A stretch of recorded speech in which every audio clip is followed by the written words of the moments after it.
Assalamualaikum warahmatullahi wabarakatuh. Saya Jaka Dwi Prayogo dari kelas instrumentasi 2A dengan NIM 201440018. Di sini saya akan menjelaskan tentang jawaban saya di kuis 1 proses pengolahan migas. Baik, langsung saja untuk soal yang pertama. Jelaskan tentang proses perengkahan, hydrocracking, hidrosulfurisasi, denitrifikasi, saturasi aromatik, dan juga hidrogenasi aromatik. Oke. Untuk yang pertama adalah proses perengkahan, yaitu terjadi pada kondisi temperatur katalis dan tekanan tertentu yang dimulai dari molekul yang memiliki rantai panjang menjadi rantai pendek agar sesuai dengan yang difungsikan. Dengan kata lain, proses perengkahan ini adalah suatu pemecahan fraksi berat menjadi molekul-molekul dengan menjadi molekul-molekul fraksi ringan agar nantinya menjadi sesuai dengan difungsikan atau serbaguna. Untuk selanjutnya ada reaksi hydrocracking, yaitu kalau dijelaskan yaitu suatu proses perengkahan yang menggabungkan antara catalytic cracking dengan proses hidrogenasi, di mana bahan baku atau fraksi berat tersebut akan merengkah dengan bantuan senyawa hidrogen. Secara bisa kita lihat contohnya seperti yang ada di gambar, dan menjadi RCH3 plus CH3, CH2, CH3. Oke. Untuk selanjutnya ada hidrodesulfurisasi. Secara namanya, hidro menjadi hidrogen, desulfurisasi adalah pengurangan atau penghilangan kadar sulfur. Secara lengkap yaitu reaksi dengan pengurangan kadar sulfur yang memanfaatkan bantuan senyawa hidrogen agar sesuai dengan standar yang ada di Indonesia. Jadi proses ini menyesuaikan dengan peraturan yang ada di Indonesia. Secara peraturan-peraturan yang ada di dunia kan berbeda-beda. Jadi untuk kadar penghilangan sulfurnya ini disesuaikan dengan yang ada di Indonesia. Untuk selanjutnya ada denitrifikasi, yaitu secara garis besar adalah pengurangan kadar nitrat, atau secara lengkap yaitu suatu proses penghilangan senyawa nitrat dengan bantuan hidrogen sehingga menghasilkan amonia. Bisa kita lihat pada gambar itu contohnya.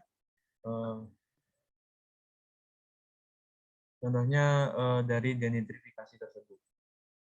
Terus selanjutnya ada saturasi aromatik. Saturasi aromatik itu secara garis besar yaitu suatu proses pengubahan ikatan rangkap ke ikatan rangkap tunggal aromatik dengan penambahan hidrogen. Untuk contohnya seperti yang ada di gambar tersebut.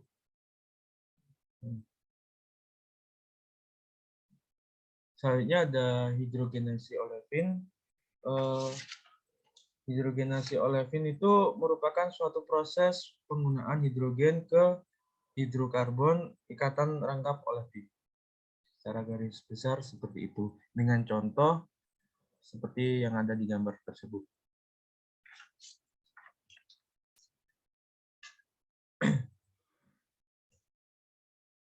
Nah, untuk selanjutnya, jelaskan perbedaan thermal cracking dan juga catalytic cracking.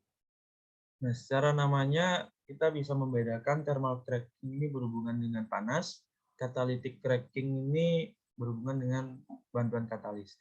Untuk thermal cracking ini secara lengkap yaitu suatu pemecahan senyawa besar menjadi senyawa kecil dengan keadaan suhu dan juga tekanan tinggi. Dalam thermal cracking ini suhu tersebut berkisar di antara 500 sampai 700 derajat Celcius dengan tekanan 70 atm. Jadi suhu tersebut sudah sangat tinggi dan juga tekanannya itu tinggi banget, 70 atm.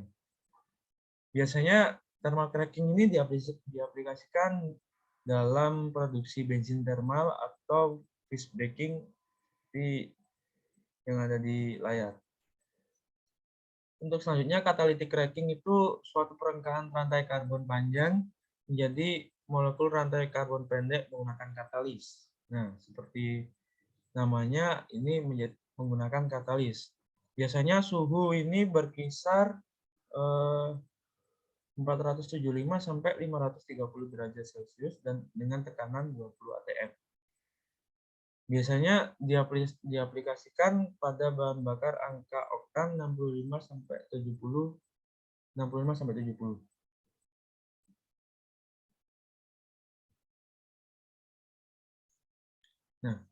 pada proses pertanyaan selanjutnya, pada proses perengkahan dapat terbentuk cup. Jelaskan mengapa bisa demikian. Baik, untuk ini saya jelaskan tentang sebelum terbentuk terdapat aliran yang masuk ke dalam furnace yang memiliki temperatur yang tak stabil. Apabila terdapat aliran rendah dengan crude oil yang berlebihan panasnya, maka terjadi ketidakseimbangan. Nah, jika proses ini berlangsung lama, maka akan terjadi perengkahan dan maka terbentuk cup. Nah, ditambah apalagi terdapat katalis yang memiliki kadar asam yang tinggi. Jadi proses terbentuknya cup ini menjadi cepat. Nah, untuk selanjutnya, pada model reaksi pembentukan cup berikut ini, C6H14 menjadi 1,32 C2H4 plus 3,36 CH0,8 plus 3,01 H2. Sebutkan yang A berapa perkiraan fraksi massa dari cup yang terbentuk, yang B tipe produk ringan yang terbentuk. Oke. Nah, untuk jawabannya secara rinci seperti yang ada di tabel. Nah, untuk soal tadi berada di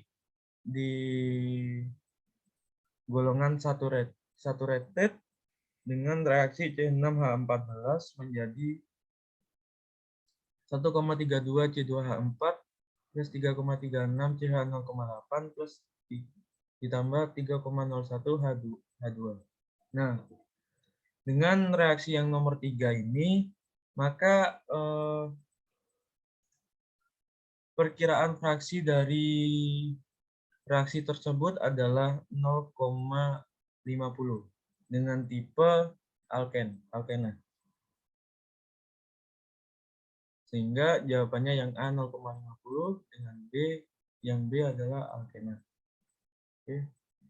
Untuk yang terakhir adalah soal nomor 5.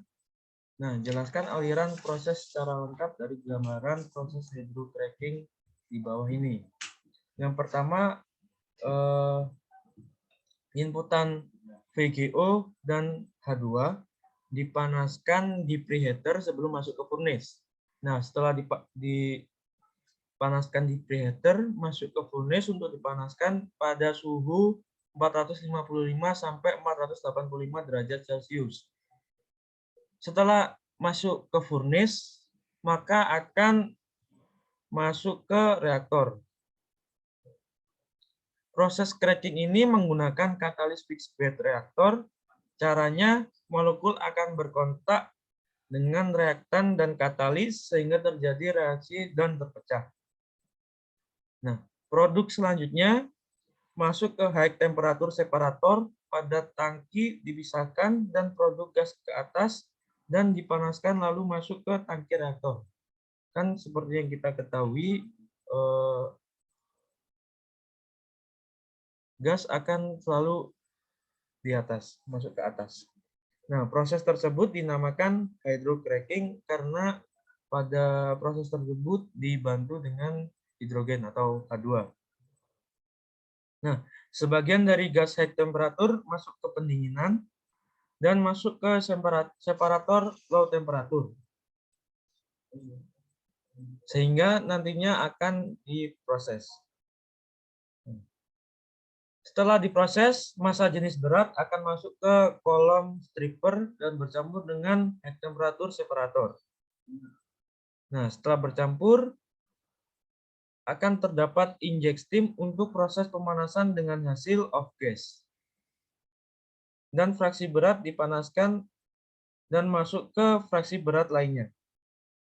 Pada fraksionator terpisah secara lebih rinci yaitu produk kerosen, nafta, gas oil, dan lainnya.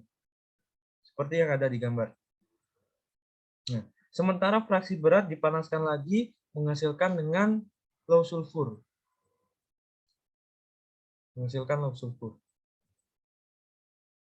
Nah, fraksi ringan hasil low temperatur diinjek dengan amin untuk mengikat impurities dan keluarnya adalah rich amin. Sisa yang lolos akan direcycle kembali dan masuk ke reaktor.